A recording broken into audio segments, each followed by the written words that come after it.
Good morning, ladies and gentlemen, Your Excellencies. I am Aurélie Beauvais, the Managing Director of Euroheat and Power, the European District Heating and Cooling Organization.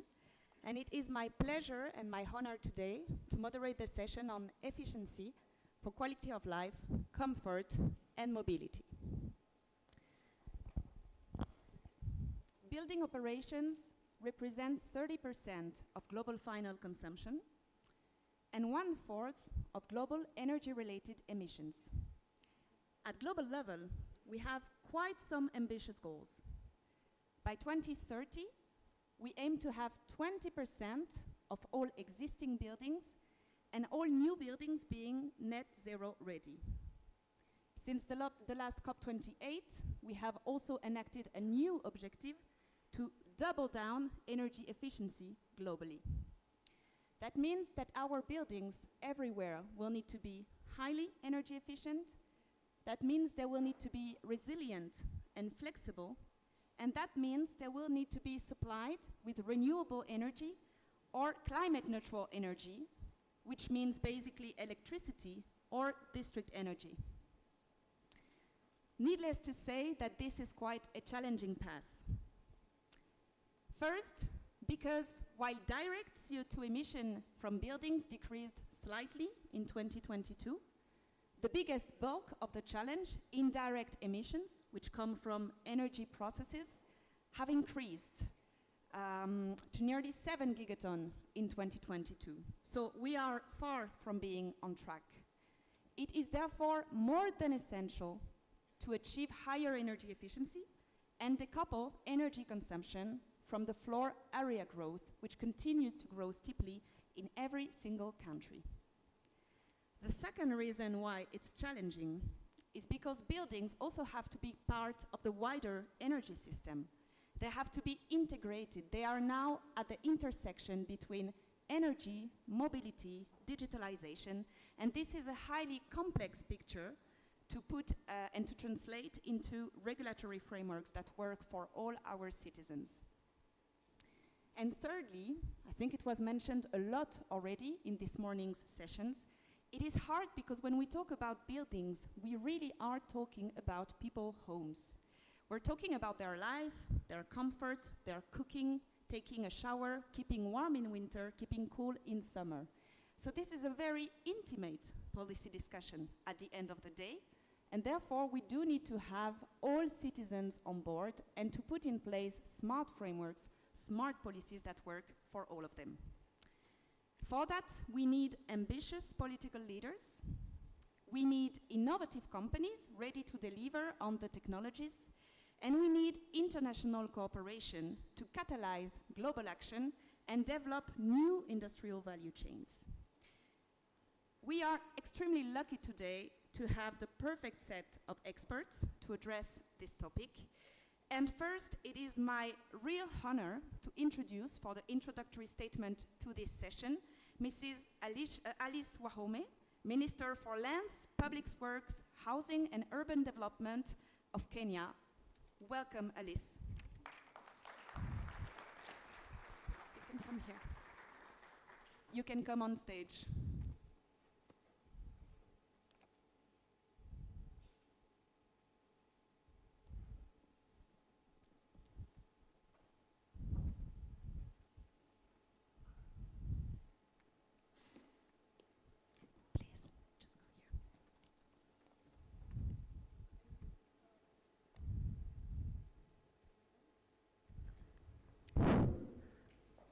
Good morning, everybody.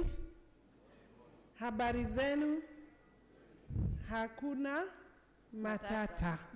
I'm sure by end of today, you'll have caught up with that one. Thank you very much, the moderator, for the session. My colleague, Cabinet Secretary for Energy and Petroleum, Davis Chichil, the Minister who has basically enabled this invitation, and the host, together with the organizers of this conference, Excellencies, distinguished guests invited here, ladies and gentlemen, I would take, let me first say that I have my colleague here. I have one of my key staff who helped me put up the notes, the ideas that I will share with you this morning. Where is Akech? Where is Akech? You're here? Let's give that gentleman a clap.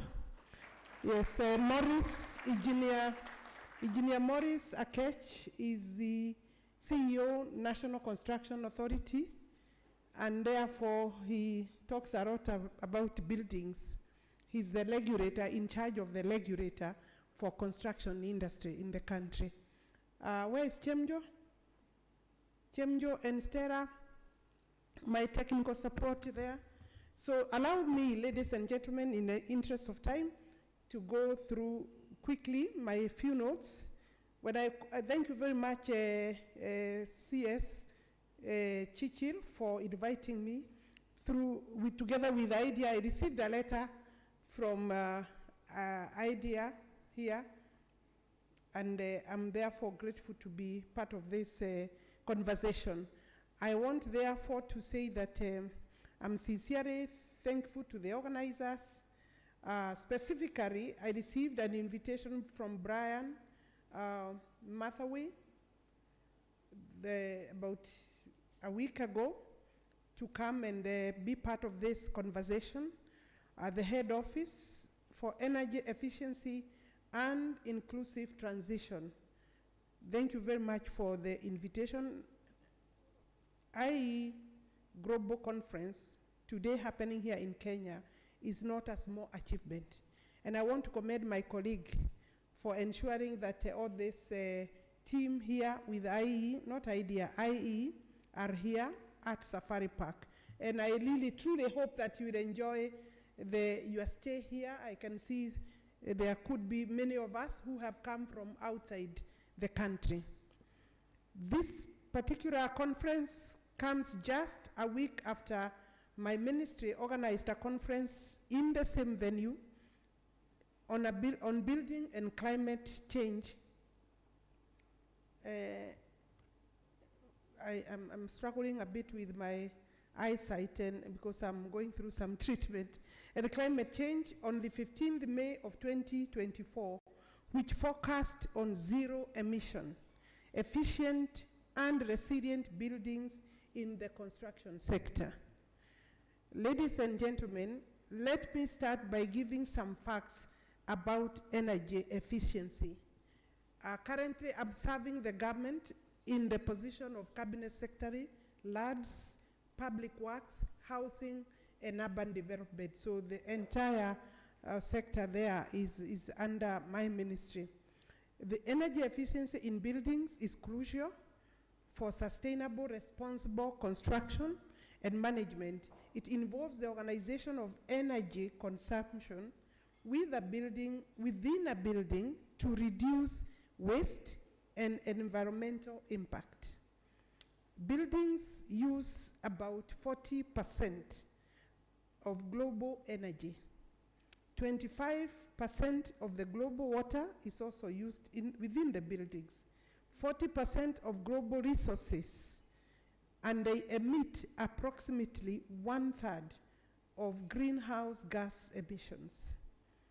Yet, buildings also offer the greatest potential for achieving significant greenhouse gas emission reductions and the least cost, for that matter, in developed and developing countries. Furthermore, energy consumption in buildings can be reduced by between 30 to 80% using proven and commercially available technologies. The building sector is estimated to be worth 10% of our global GDP and employ about 111 million people. I've been advised that. Residential and commercial buildings consume approximately 60% of the world's electricity. Existing buildings represent significant energy saving opportunities because their performance level is frequently far below current efficiency potentials, and I'm sure that conversation will go on around here. The building sector is the largest contributor to global greenhouse gas emission. In developing countries, new green construction yields enormous opportunities, population growth, prosperity, and increasing urbanization, fuel, building, and construction activities, which represent up to 40% of the GDP. Investment in building energy efficiency is accompanied by significant direct and indirect savings, which help effect incremental costs, which help to offset incremental costs, providing a short return on investment period. Building sustainability will therefore, building sustainably will result in healthier and more productive environments. I think I had also been asked to say something about the safe, our spaces for homes and offices. I'm therefore saying that it is important to address the the area of improvement of energy efficiency of new and existing buildings. As we construct, we have to think about what has been constructed without the thoughts that we are talking about here. And generally speaking, the energy efficiency of a building is determined by the rate at which energy is lost through the physical structure of the building envelope in a whole, and the rate at which energy is used to meet the energy needs and physical comfort of the occupants. These two factors are often closely interrelated because the physical structure and design of a building interacting with the local climate strongly influence the choice of energy system and the associated efficiency of that system. When considering initiatives to improve the energy efficiency of buildings, therefore, it is important to keep both factors in mind. Energy performance contracting, EPC, means that a contractor, typically an energy service company, guarantees certain energy savings for a location over a specified period, implements then the appropriate energy efficiency improvements, and is paid from the estimated energy cost reductions achieved through the energy savings. And therefore, energy performance contracting can be a useful vehicle for implementing and financing energy efficiency projects in building, because no public spending or market intervention is needed to capture the cost-effective energy efficiency potential, many words there, and competitiveness can be improved. However, a number of conditions must exist for an effective energy service company industry to thrive, such as mature financial sector willing to lend for energy efficiency projects and subsidized energy prices, and supporting legal, financial, and business environments. To date, energy service companies have been shown to work effectively in Germany and the United States and Hungary, as well as China and Brazil, but have been less successful in some other countries. Currently, most energy service companies' projects in developing countries have been financed by bilateral and multilateral partners or donors. With the massive growth in new construction in economies to transition and inefficiencies of existing building stock worldwide, if nothing is done, greenhouse gas emissions from buildings will more than double in the next 20 years.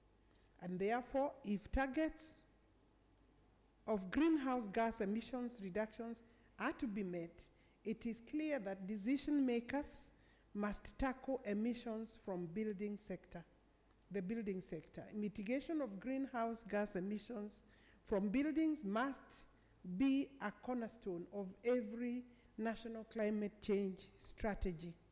The construction, renovation, and maintenance of buildings contribute to between 10 to 40% of countries' GDP, I think I had said that, and represent a global average of 10% of country level employment. If carefully then planned, green gas mitigation strategies for buildings can stimulate the growth of new businesses, jobs, and as well as contribute to other equally pressing and social development issues such as housing and access to clean energy. Decision makers should seize the opportunity offered by the climate change crisis to build foundation for sustainable development. And I'm aware that in this room, we have key policy and decision makers. Ladies and gentlemen, let me now highlight just a few issues in the energy consumption and greenhouse gas emission of the building sector. The contribution of buildings to the increase of energy consumption and wild emission of carbon dioxide is alarming. Of the total energy consumption in the world, buildings' energy consumption is between 35 to 40% in industrialized nations, a figure that grows up to 50% when energy costs of building materials and infrastructure to sub-buildings are considered. If changes in building efficiency policy are implemented, important reductions to energy consumption could be achieved. Further, solar buildings are of great importance because of their long cycle in the energy and maintenance of costs to the buildings or within the buildings, and many times more than initial construction costs will be saved. Besides, with an increased demand for higher comfort in our offices and houses, the market for heating and cooling is growing constantly. In this point, it seems evident the changes in building efficiency policy can lead to a reduction in building energy consumption. The use of environmentally sensitive or friendly design strategies, the improvement of buildings envelope, the change of energy consumption patterns in people. Of course, that requires information sharing and awareness creation. People through information awareness. The combination of this, together with technology and dynamic strategies and use of renewable energy, are the main alternative ways to improve energy. I'm sure there are other ways, but these are key. The application of the whole building concept or conception in the design enables major cost savings in actual construction. Simple costs paybacks are in the range of from immediate to a maximum of 5 years, and therefore there is no reason why we may not apply this. The described efforts should therefore be accomplished by all kind of actions that we agree to take or that we may see will help us in energy efficiency. Knowledge-based society, higher education, training, awareness in professional bodies and professionals are also important. Energy efficient buildings therefore serve as examples, and the research prototypes are of principal concern for the construction sector.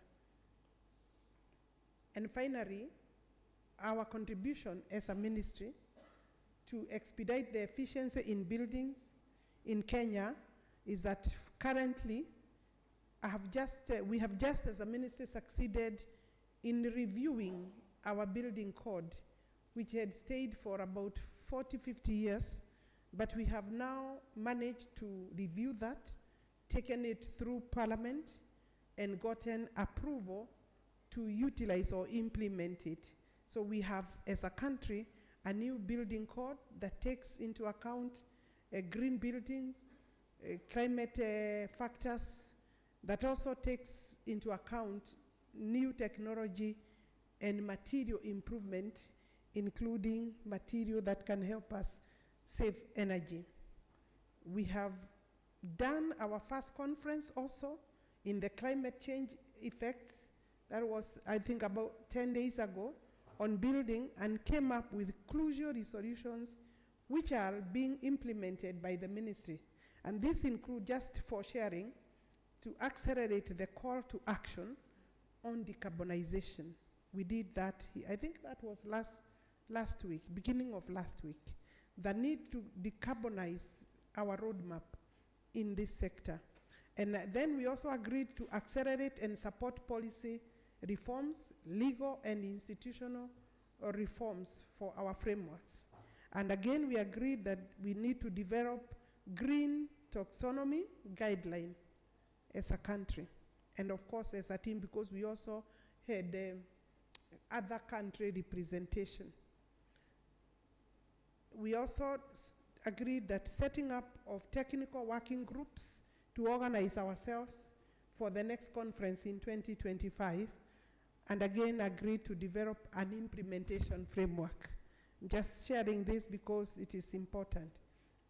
And for purposes of the resolutions, the decisions you may make, my ministry would like to assure IEA, together with my colleague, the CS, of commitment to work with the team, and the contact person for this purpose will be my office through the office of Engineer Maurice Akech. I would offer him for any work that may be required in moving forward the decisions and resolutions that we may come up in this conference. I will not leave here without saying that the country has a robust, affordable housing program that we are working on, and the champion for the program is His Excellency, the President, Dr. William Samoei Ruto.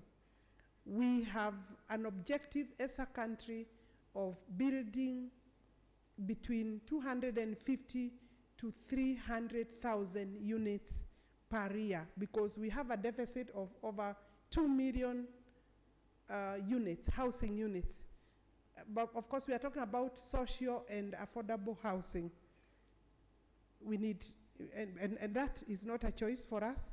It's a deliberate effort to deal with our mandate as a country. Within that, you can imagine if we do not take into account energy saving factors as we come up with that kind of number of housing units in the country. So the entire building sector will obviously be overwhelmed going forward, and that is a lot of energy that will be used and consumed in the new units that this program is coming up with. So we will want to see the resolutions that you come up with so that they can be part of our plans and policy going forward in terms of implementation of my program. Thank you very much. Good.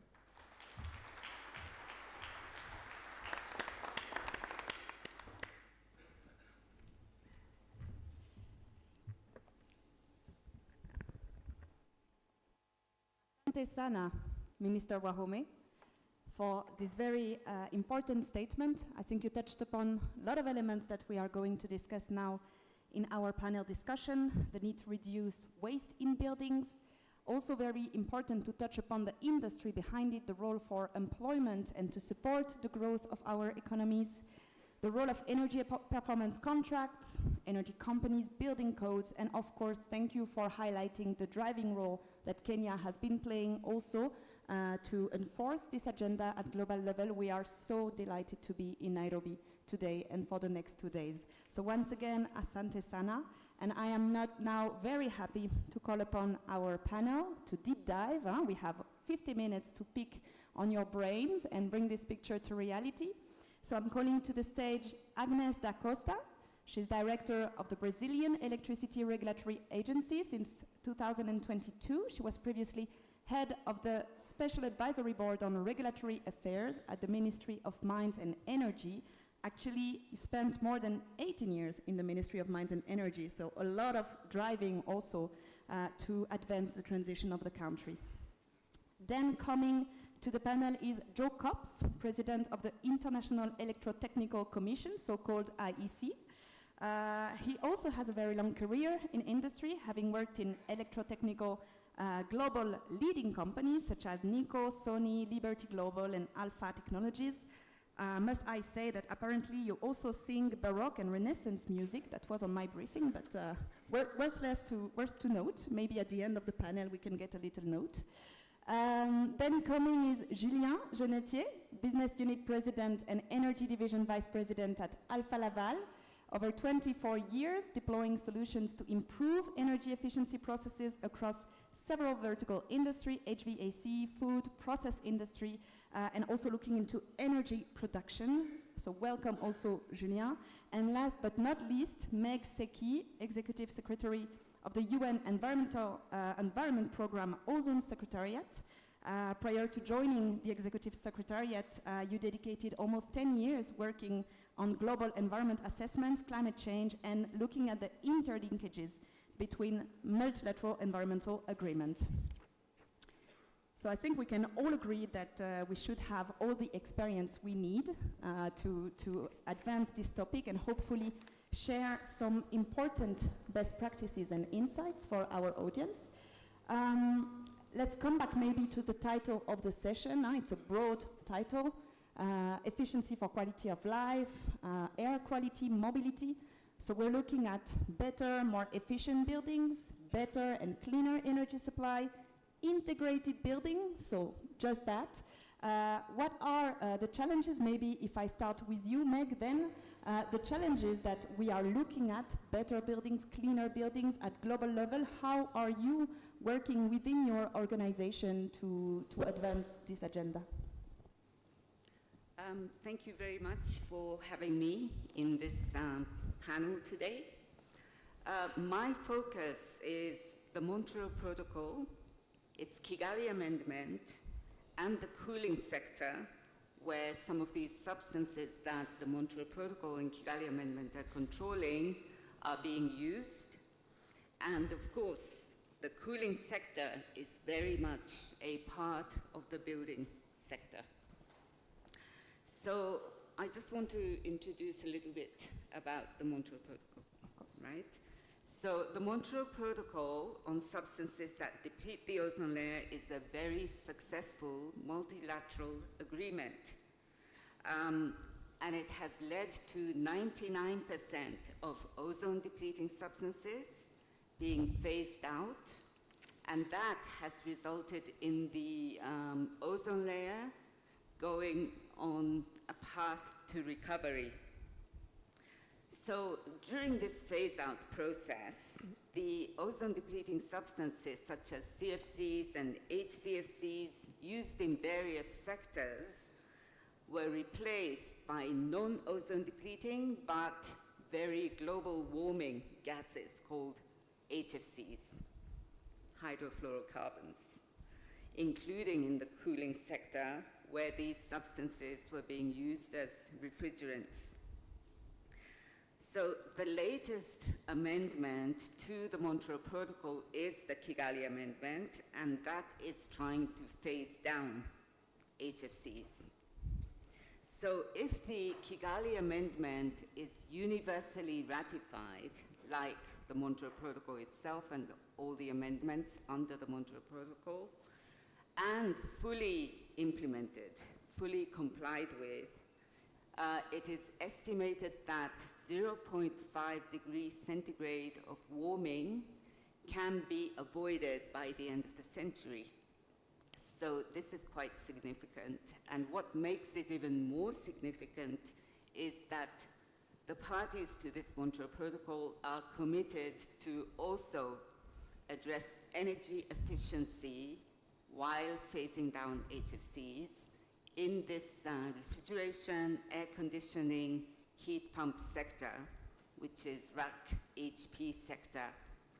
And if that is done effectively, then this climate benefit of 0.5 degrees centigrade can be doubled to 1 degree by the end of the century. So if you think about the Paris goal of trying to keep the warming down to 1.5 degrees or less, I mean, the contribution that we can make under the Kigali Amendment itself of the Montreal Protocol is quite significant. So in the, can I go on? Yeah. Okay. So the refrigeration, air conditioning, and heat pumps, the RAC HP equipment and systems deliver the cooling and heating necessary for keeping living and working spaces and various commodities at desired temperatures.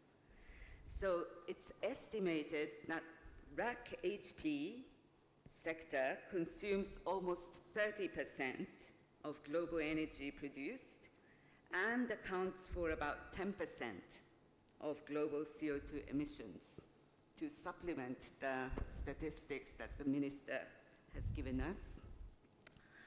And the demand for cooling is rising really fast in this warming world. So it is really a big challenge to keep our environment cool, or our spaces cool, while avoiding to increase the global warming further. Thank you. I think that's already a lot of strong elements to bring up. Meg, we will go into the cooling discussion after, and we will go back to it because indeed it's extremely important, this exploding cooling demand. You brought also the fact to look not only at CO2 emission, very important. CO2 is a bit the big star of the emissions, but indeed there are so many other aspects and global warming gases that we need to be looking at, and also the important role of appliances, efficient heating and cooling appliances to decarbonize building, make them smarter. I think that's a perfect switch also to Julien, because Alpha Laval, you are actually a company which is looking also at building those efficient appliances for building decarbonization, and also looking at energy supply and integrated buildings. Why does it matter when we talk about energy efficiency in buildings? Let me start first. Yes. Is the mic on? It will be on, maybe. Yeah. Can you hear me? Try again. Can you hear me? Yes. Yeah. I will speak loud. Yes, perfect. Yes. But let me first think, it's interesting because I've been joining several of these conferences of the energy efficiency department of IEA, and it was emphasized a lot on why do we need to do that. And in the two first sessions, everyone listed all the top 10 reasons that the IEA Energy Efficiency Department had listed earlier, so there's no more convincing to be done. Brian and the team has done a fantastic job and to list all those good reasons. I could underline 2 or 3 while we are here in Kenya. One is that energy efficiency brings jobs locally. I think that's a very important element in the decarbonization roadmap. That's probably the measure that brings most of the job locally. The second one is that technology are already available, so there's no need for deep technological development. We can make them available and affordable locally. And of course the last one in this bit more polarized world is energy security, energy independence. So that's about the why. Then you asked the question about what are the barriers, what is not happening faster, and yes. we're asked to give some answers to the question, and I think one of them was raised this morning by several of speakers. They say we need financing, we need action now. And as a private company, we know that to get financing, to get decisions on financing, also it goes as private citizen, you need stability in the regulatory framework. So we need a long-term plan that is not changing every day or every month, and that's very important. We have an experience in Europe. You mentioned, Meg, heat pumps. We're experiencing a challenge now. There's been change in regulation that has created a stop and go on the heat pump market in Europe, and that's of course the least we can do in order to have speed decision. Also, instability in regulatory framework, increasing risks, and risk is money because the cost of risk is in the money and in the financing. So if we want to unlock financing and decision and action faster, we need to have a long-term stable plan. And when looking at buildings, I think the relevant size or granularity is the cities.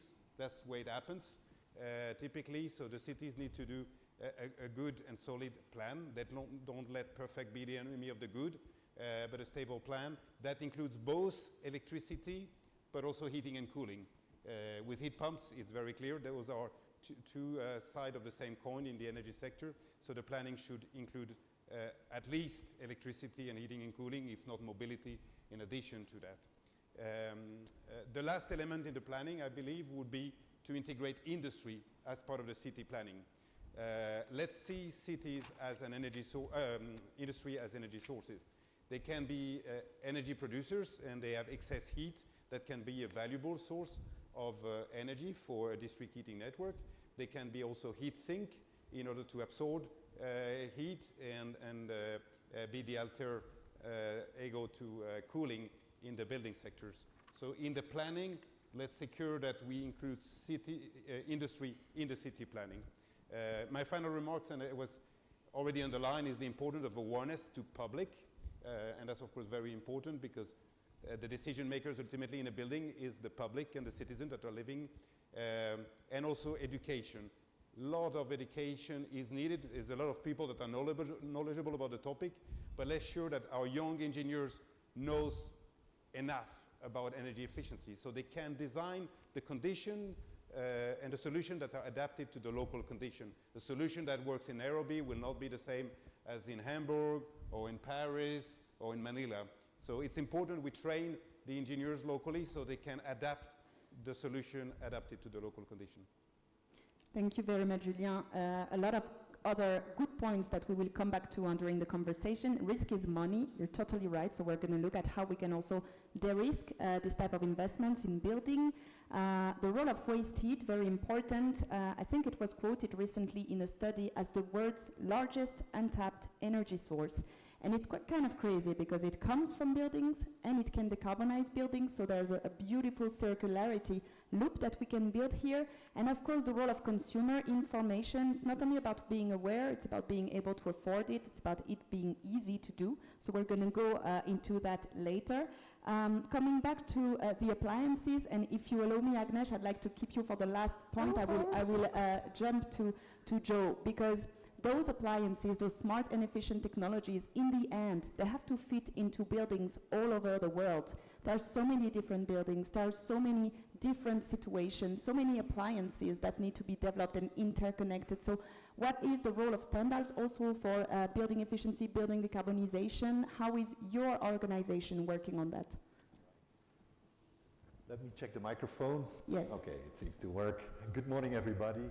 And thank you very much for having me also in this panel. It's a great honor for me to be here and to share with you what we are doing at the IEC. IEC, I know it's another abbreviation.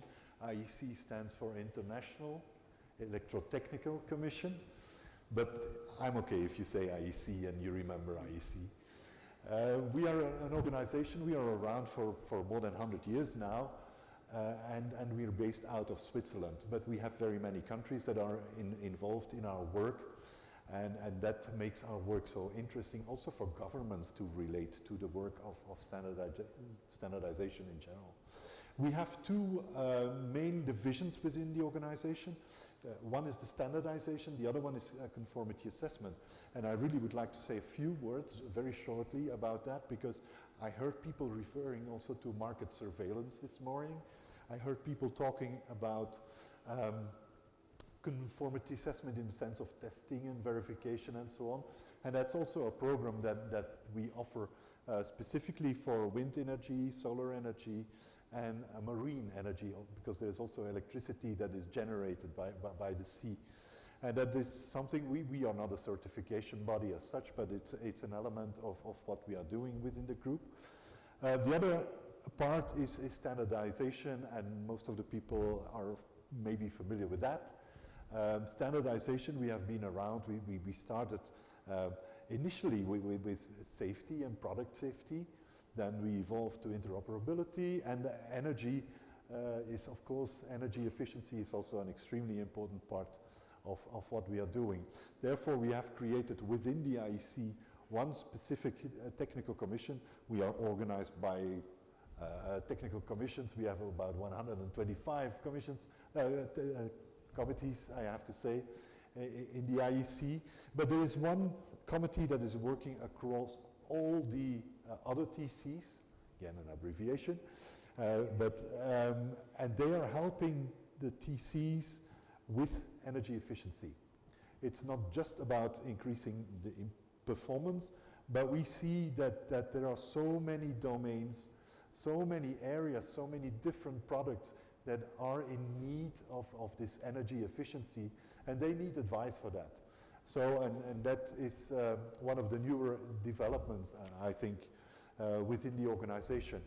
A third element that I would like to highlight is our strategy, and I was listening to the conversations we had this morning and also from the keynote speakers. That's really music to my ears, because all those elements, like every organization, we do have a vision and a mission, but we also have a strategy. And just in a nutshell, I would like to highlight the three elements of that strategy. Number one is enabling a digital and all-electric society, and that has to do with the electrification that we are seeing happening all over the world, moving away from the fossil fuels, but going into electricity, but of course electricity in a carbon neutral way. The second element of our strategy is sustainability, and that is also a topic close to the heart of many people here, I think. And number three is, and we heard that as well this morning, we heard about trust, inclusiveness and collaboration. These are kind of the values that we try to bring with our strategy. And I'm also very happy to say that I'm here not just for the conference, but we also have a very unique project, unique in the sense that it is our first project that we are doing with our division that is called the Global Impact Fund. At the same time, it's an invitation to everybody here to start talking to us, because what we noticed, there is a lot of interest in doing projects. There are financial means available to do projects, but we have learned over time that many of those projects, well, they get started and they get funded, but after a couple of years, they die down. Mm-hmm.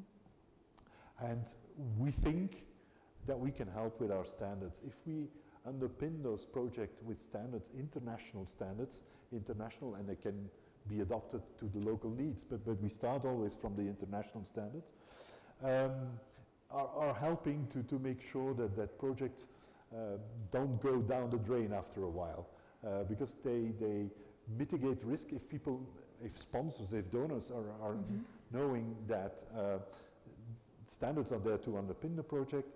They know that risks will be mitigated, and well, the project will get a longer life in that sense.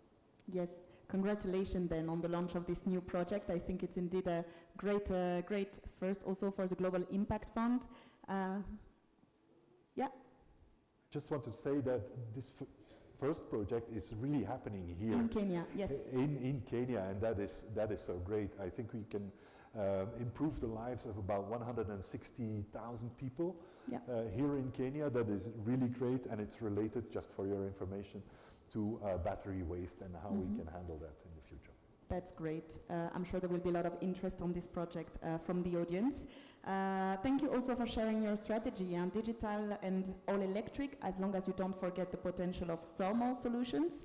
Sustainability, trust, inclusiveness. I think there's nothing we can really disagree with, but it's quite more complicated when it comes to translating that into a concrete framework which is working for a country. And that is your very hard job, Agnes, to drive the transition also for building efficiency in Brazil. So yes, tell us a bit about that. What challenges have you been encountered? What are the strategies that you have developed to have better and more efficient buildings in your country? Thank you, Aurélie. It's also a pleasure to be here. So I will talk on this perspective of the public sector and from a developing country. The thing is that when we are working in governments, we have to design very quickly public policies to get responses. So Brazil has a long history of label programs for appliances, for buildings, and for anything dealing with energy efficiency. But when we look what we have to do, what are the challenges, we have to go back. So I will say some things that we are doing in Brazil. So starting with data. We have to have data on energy efficiency. And we are designing now in Brazil a system that is called CCARB, that is looking into low carbon construction information. It's a low carbon construction information system. And the idea is to get information from several references that we have in several areas in Brazil, from policies that have already been done, in order to not only gather the information, but to align efforts from the federal government, state governments, and municipalities as well. So the first thing, it's important to have this data. And then we have to think a bit about the planning as well. And planning of public policies also. So one thing that we are doing right now through the Ministry of Mines and Energy, it's called the Minimum Energy Efficiency Standards for Buildings. So we are planning this policy. And how have we started doing this?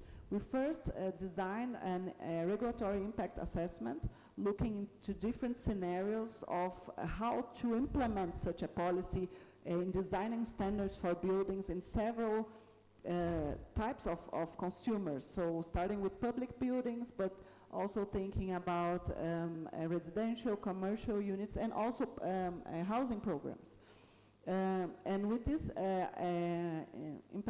regulatory impact assessment, we are now opening a public consultation by the end of the year, so that we have like a plan, but when we think about the urgency, the idea that we have there is that we will be able to implement such a plan to design the standards in about 10 years. It's not really something that fast, because we are dealing with a lot of different realities in several spheres of the country.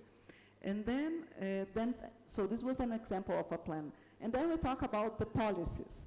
So the policies that I would like to highlight are related to the labeling of products and appliances and constructions. So we have in Brazil an institute also that's called the National Institute for Metrology and Standardization, and it has already an energy efficiency label for buildings.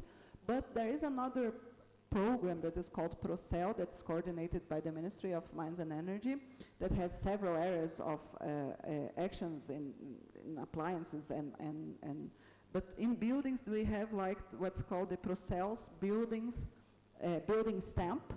So the idea is to highlight buildings that have a good or efficient designs and construction techniques applied to it.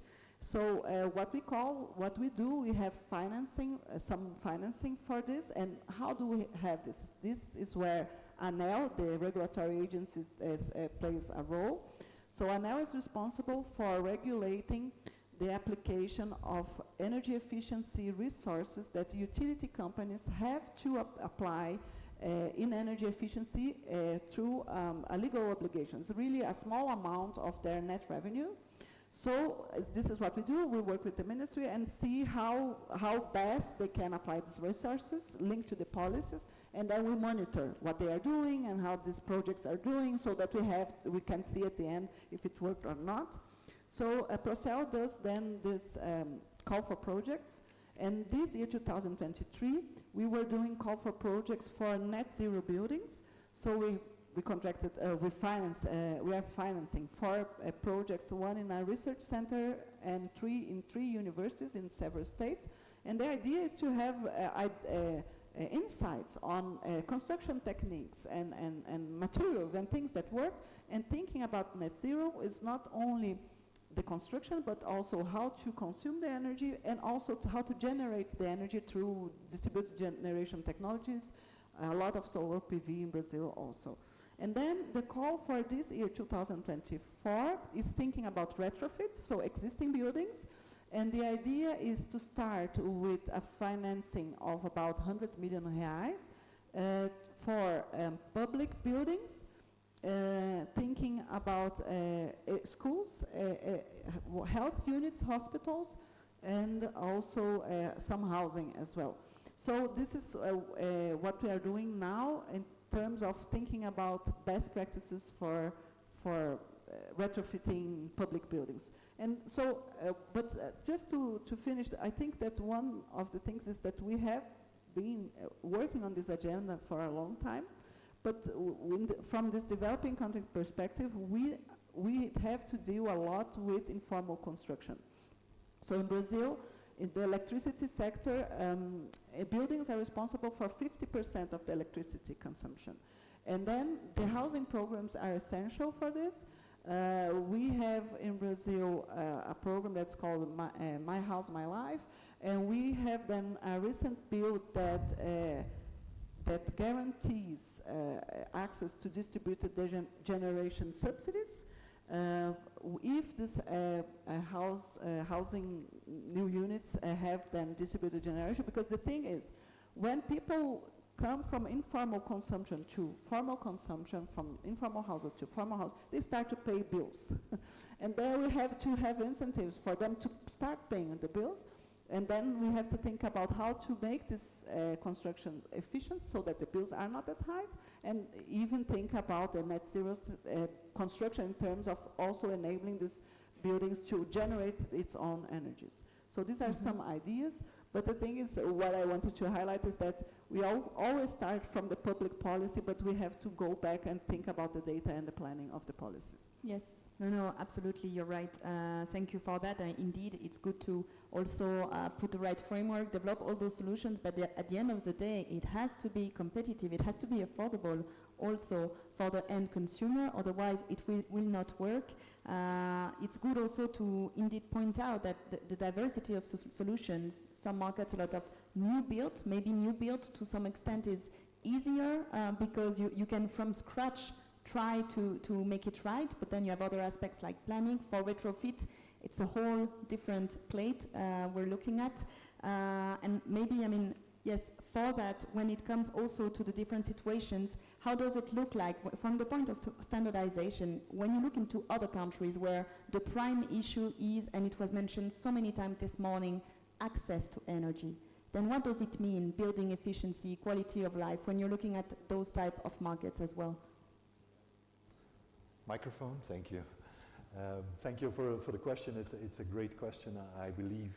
And as you are pointing out, situation can be different country by country. Policies or political agendas might direct to one element, and other agendas might point to other things. I think it's important to make this distinction between buildings and residential. That is really a good element. Existing buildings, I heard about Italy, that within the government they have a department that is focusing, because Italy has so many old buildings, historical buildings, they have a department there that is really focusing on making those buildings efficient as well, so that is great to hear. But also on the residential side, we see that there are very many developments, also again depending on how advanced you are, but IoT, we see that everywhere. It's incorporating in all the different products. But the thing is that we have to see the houses, both residential and the buildings, the industrial buildings, as a system, because products are not working on their own, they are part of a system. You have the heat pumps, great, but they need to be fed, they need electricity. Where is it coming from? renewable energy, and then I'm coming back to the access. Renewable energy is something of an extremely big importance nowadays. And when I look at the situation, for instance, in Africa, we heard this morning that there still is a big need for electricity. Not everybody has electricity. I think, yeah, okay, microphone is working again. But we are also very much focusing within the IEC on microgrids. And I think especially for Africa, but there are other areas where it's important as well. We have sometimes situations where it's not viable to connect communities to the grid because they are too far away, they are in those rural areas, but electricity is of key importance for most of the appliances today. So we do work on that, do supply standards, initially maybe to work on their own, those microgrids, then they become part of a neighborhood, eventually smart cities. We need to connect them, and we all do this through standards. Yes, thanks a lot indeed. The need to also deploy more sources, and yes, Julien, I was totally coming to you because the best energy is the one you don't consume. A very good one is also the one that you recover, and in fact in many cases it also helps you when you are in scarcity of electricity. Julien, the integrated approach to buildings, system integration, sectoral integration, you talked about waste heat. How can that help also those countries where the deployment of so-called renewable electricity sources in particular is not there yet? Let me... you can also react on what you said. I want to react to what Agnes and Joe said, but because it is, of course, the pledge for the industry is get us a plan that is firm, but you say it's difficult to build a plan, right? It's not that easy.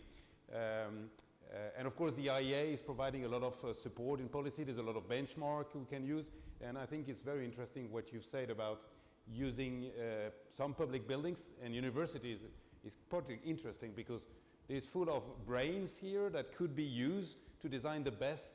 And I would advocate for almost a world competition of the university that has the most energy efficient campus and engage all the students in finding the right solution for that. And that would be a good way to demonstrate the solution. And we have some cases like this where industries have been connecting to district energy network. We have great examples, I would say, around the world where either the industry is a heat source. It can be a factory, and some people would say, well, there's no factory inside every city.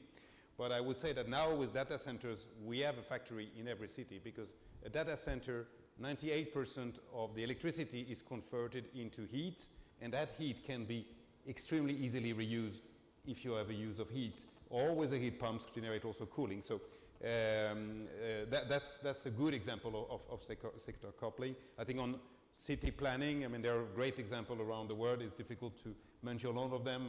I know Barcelona is probably one of the role model in terms of addressing a good planning for heating, cooling, and electricity at the same time. Okay, they have other challenges with water, but they are good at doing that. Hamburg has been a showcase. Milano now is also having a very proactive city planning, mentioning Italy. And then on the standard side, I think standards are really working super well for individual appliance. And then the building blocks and how to make them work together, adapted to the local condition, really comes down to the education of engineers. So they can figure it out and engage the young engineers more in designing those solutions. Yes, absolutely. Standards have to be a driver, but not a blocker. Sometimes that's the right balance also when you need to enable all those technologies to operate. And so when we look at notably the heat sources, I think you mentioned cooling once again, and I would like us to come back to it, especially with UMEC, because we heard it also this morning. In the end, the more we go, the more driving energy consumption in buildings in general is going to be about comfort as well. And we see that comfort in every country is also driving increasing demand for cooling. Every single cooling need usually generates heat. That's something we discover more. A data center requires a lot of cooling. It generates a lot of heat. And we have even in some countries phenomenon where the multiplication of individual cooling appliances are actually heating the city. So it's completely upwards down. How can we proactively address the growth of cooling demands? What are you doing at UNEP? Are there some international cooperation initiatives already looking at it? Thank you very much. Actually, you also mentioned before this, you gave me this question. Yes. About integrated approach. Yes. I think this is one of the key approaches that we should, look at. Actually, last year we had this energy efficiency workshop for the Montreal Protocol parties where, barriers and different policies for energy efficiency were discussed, and one of the key points that came up was the need for integrated policy approaches. And that involves multiple stakeholders across the value chain of this sector. So collaboration among ozone offices, every developing country and developed countries have an ozone office that dedicates to implementation of the Montreal Protocol. So, for example, these ozone offices must come together with the energy agencies as well as the industry to come up with a comprehensive and holistic plan. So, for example, the Kigali implementation plan under the multilateral fund of the Montreal Protocol is now ongoing in developing countries.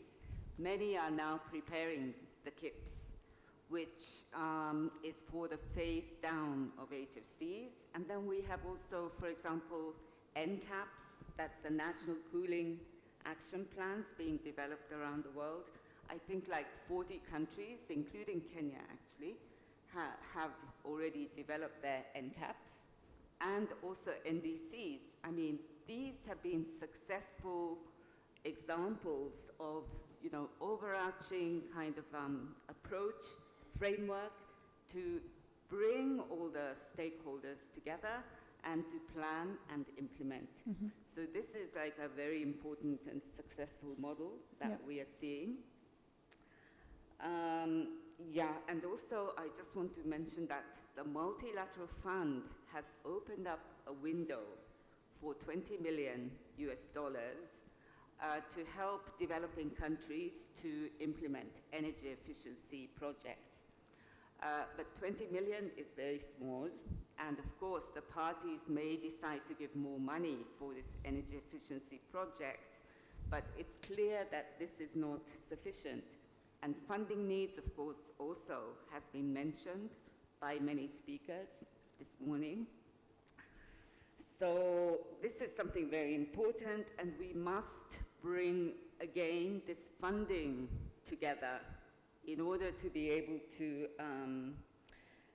develop and integrated approaches and to implement them in an efficient and effective manner with all the stakeholders. Mm-hmm. Thanks a lot. So those integrated approaches are going to rely on a mix of, good policy practices, robust yet flexible standards, because it's becoming such a diverse and complex environment, and also fully decarbonized energy supply sources and efficiency supply sources. At the end of the day, we've been indeed mentioning this difference between residential or industry, but it's also about either the citizen or an industrial consumer to take up those new technologies. And I'm a bit wondering how we are doing on this front. It looks like we have a lot of solutions, but in terms of market uptake, aren't we a bit too slow? And if so, what is the real hurdle? Haven't we been able to talk to our citizens? What are the right tools? I don't know, Agnes, if you want to say a bit about that. Yes, I think we are always, late when we talk about communication, I think, somehow. So we have a lot of campaigns, all related to this labeling program. So the labels are it's a very communicative way of proposing or showing information about the appliances. So this works very well in Brazil for appliances, for cars, for refrigerators, or anything. But what we are doing, and you mentioned it, it's the need of capacity building, and also, for example, for constructors. So we have to work with industry agents that work with capacity building of people working in these industries. And also, you mentioned what we are also doing then in ANEL is working with the new generations. So we are promoting what we call the energy efficiency Olympic Games. Oh, nice. So engaging schools in the whole country so that the students propose projects and that we create like a very digital framework and environment where they can share the experiences, but just to bring this topic into the curriculum in schools and also with universities so that people see this as an issue and see that they can help solving what we have to solve in terms of being more efficient in consuming energy at home, but everywhere. Mm-hmm. But if I may also, I think the awareness is indeed the first step, but once we've reached this awareness point, we still need to have citizens all over the world able to cover those upfront costs. I mean, there are a lot of elements that come into play. The financing, several countries, it's still several thousand euros. A lot of people cannot afford it everywhere in the world, and then there is also the possibility to scale up those technologies. So maybe also from your perspective, Julien, I had the pleasure to visit your factories. It's all those very nice shiny devices which are ready to be rolled out for industry and buildings, but what is blocking, or what do you see as the key enabling factor? Once we've done all the right work when it comes to information and awareness, what comes next? Well, if we're still related to cooling, yeah, for example, then of course the solution of individual AC we know doesn't work. And there was a fantastic report from the IEF, from this department, making the maths, and if 3 billion people will connect AC into a plug, we will need to add the electricity power generation of, I think it was US, Japan, and Europe. So this will not work. So district cooling is one of the biggest solutions that needs to get going. And there it's really about digging pipe into the ground. So this is building an infrastructure. And here, of course, industries, we need to do our fair part of the work. But here, typically, governments will need really to help design, and cities really design and start building. Yes, they can be, and when you do the math, how much pipes do we need to put in the ground and everything, there will be a lack of excavators, a lack of construction workers, etc. But I think we don't really have the choice. I would rather have an overheated supply chain than an overheated planet. So I think we would really need to get going and then see and adjust as we move along. Because letting consumers buy a 400 euro AC in a supermarket and connect it to the plug, that will put just more constraint on the grid and be a huge challenge going forward. So it's a go on district cooling, which is, I know, it is a growing topic in many parts of the world. Indeed. Your reaction, Joe? Yes, I would like to add something to the conversation. And it's referring to the third pillar of our strategy, which is about collaboration. This is not just a problem of the government. This is not just a problem of the industry. We really have to help the consumer all together. And I think standards are offering also a common language that can be used by those different stakeholders.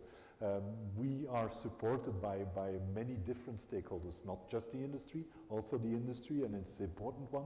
But we really like the conversation with the regulators and with different governments as well.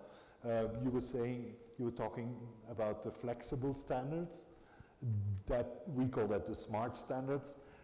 We translated then also to conformity assessment, so smart certification.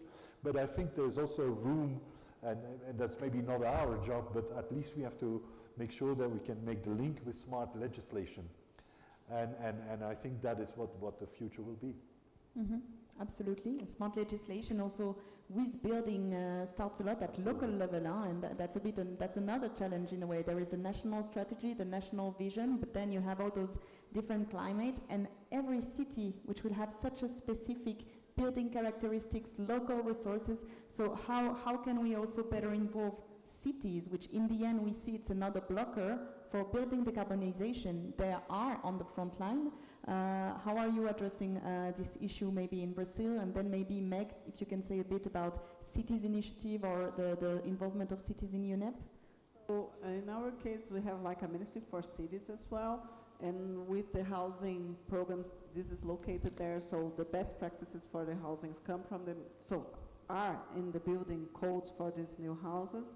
And then I think one of the interesting aspects of multilateral collaboration is that I constantly talk with the IEA about how promising I think that their capacity building program for cities that I think they applied in India would be something very interesting for Brazil as well, because what we see is that there is really a big need of capacity building of the states, of the people who do the public policies, so that they can think better and then in a standardized way about this subject and come with propositions that make sense.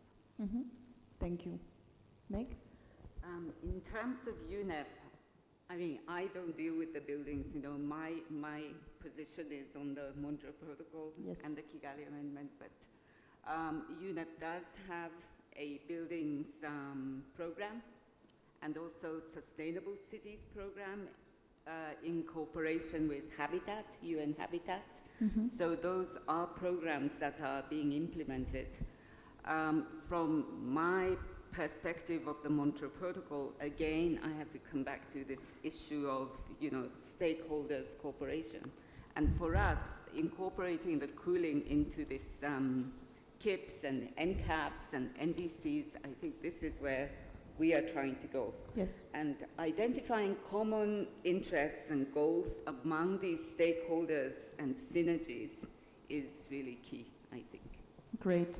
Thank you so much. I think we are almost reaching the end of our conversation, so then there will be the terrible surprise question with the final statement from our panelists. Maybe if I could ask you, I mean, we've been covering so many elements and we will have to leave some messages also to our broad and distinguished audience today. So to close the debate, if you had just a final statement, final sentence, something that you would deem important to keep in mind on this topic of efficiency, air quality, mobility, comfort, how can we better drive action at local, national, international level? Yeah, if I would ask you to give a final statement to close the panel, and I go to you, Joe. Thank you. Thank you very much, Aurélie. I would like to come back to collaboration. It's on a systems level that we have to collaborate, but again also on a society level. I think, and I'm coming from the industry, so I know industry very well. Lots of things have changed. Nowadays, it's not about the shareholder. It's also by the shareholder, right? Because in the end, it's also about money, but it's also about stakeholders and different groups, and also people working in organizations. They tend to pay a lot of attention what their company is doing. So collaboration between different stakeholders, I think it's key, and it's also at the same time an invitation. I mean, I will be around for the rest of the conference. I'm happy to talk to you about it. Also about our Global Impact Fund, which you might be interested in. I'll be around, and I'm really happy to have the conversations. Thank you. Agnes? Yeah, from my perspective, what I wanted to highlight is something obvious, but I think we see a lot of value in collaboration internationally in getting standards for data collection, for policies, and looking to benchmarks for things that have already worked in other countries. But on the other hand, what I think is important to say is, it's obvious, but it shouldn't be prescriptive, because developing countries have a lot of singularities and a lot of idiosyncrasies, and somehow this is why we are still developing. And so we have to think into designing the solutions that fit to these realities, and the needs that we have there are much more different from countries where this discussion is already very advanced. Mm-hmm. Thank you, Agnes. Indeed, respecting the singularities, looking at smart transversal enablers for all. Julien? Yeah, I think we were challenged in the opening remarks this morning by we need to get into actions, and there are many actions taken in every different country. So I think if during those 2 days we can share best practices, and cities are not really competing here, we can really just share best practices in order to speed up the development. We live on the same planet, so we have to solve it together. The IEA offers fantastic platform for sharing best practices.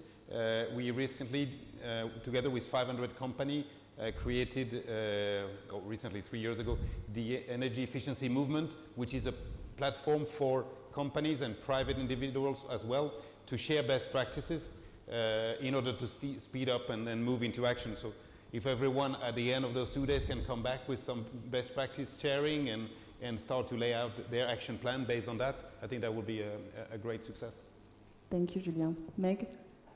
Okay, so again, collaboration among the stakeholders and making sure that everyone that needs to be involved, get involved in the planning and the implementation, especially at the national level, will be really something very important. But above that, we have to have the political commitment. And this is another very important element. And the Montreal Protocol in the Kigali Amendment provides that legally binding sort of framework for action to be taken. And things are trickling down from there to deal with the cooling sector, right? So that brings a strong foundation for action, I think. Yes. And then, of course, it trickles down to, again, collaboration and implementation. Thank you so much. I think it's very interesting and hopeful to note one thing. Not one single of our panelists today has said that we don't have the technologies to make it happen. So I think one very positive message here is that we have it all in terms of the solutions. It's really about finding the way to put all of that in motion, to commit, to plan ahead very much, to finance, to standardize as much as we can, and that is exactly why we are here. So thank you so much for listening to this conversation. Thank you for our great panelists. Please join me in applauding them before we terminate this session. And to all of you, bon appétit.